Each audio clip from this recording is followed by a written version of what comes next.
आंखें हैं सबके पास, नजर किसके पास है। सजने वाला इंसान, जान, जहान और कब्रिस्तान, चारों में नून कदरे मुश्तरक है। नून नजाकत में भी है, नफासत में भी है, नखरे में भी है और नसीब में भी है। इंसान की नफासत, जान की नजाकत और जहान के नखरे एक तरफ,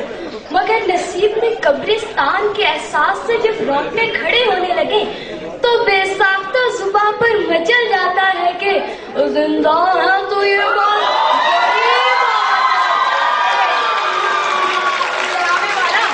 हजारों ख्वाहिशें ऐसी कि हर ख्वाहिश पे दम निकले, ताहम इसका हरगिज हरगिज ये मतलब नहीं कि बंदा 2 घंटे में लाहौर से इस्लामाबाद पहुंच जाने की जिद में कार्गो जहाज बना डाले और फिर आधे ही घंटे बाद इस्लामाबाद की बजाय हजरत इजराइल के मेहमान खाने से झांक झांक कर मोटरवे पर खड़ी मस्तियां करते छिछोरों को नसीहतें करता फिरे के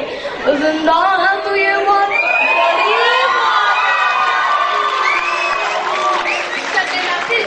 जान है तो जहान है। इंसान और अज़ाई इंसान का कोई नेमुल बदल नहीं। जान चली जाए तो इंसान मट्टी की तराशीदा बुत के सिवा कुछ नहीं, और अगर किसी उज़्व वजूद से महरूम हो जाए तो माजूरी और अपाजी कब्र की दीवारों तक इंसान का मुकद्दर बनकर पीछा करती है।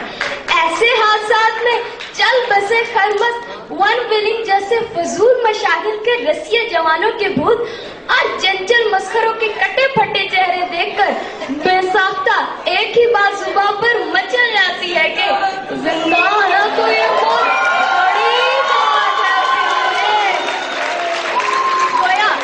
जान और तंदुरुस्ती ऐसी अनमोल नेमाते खुदाबंदी है जिनको चंद लम्हों की भूल या बेवकूफाना उजलत पर कुर्बान नहीं किया जाना चाहिए। रास्ते मंजिल का पता देते हैं, लेकिन अगर इनका इस्तेमाल कवानीने ट्रैफिक को बालाए ताक रखकर किया जाए, वक्त की रफ्तार के साथ तेज दौड़ने की कोशिश में कोई अहमद जिंदगी की गाड़ी को पीछे छोड़ जाए तो फिर लताड़ती की जिंदगी, रिश्तों का हुस्न, दोस्तों की महफिल, शौक सिंगार, ज़ौक़ अदब और सीरत व किरदार रह रहकर सड़क किनारे जान देते और सवारे मौत को एक ही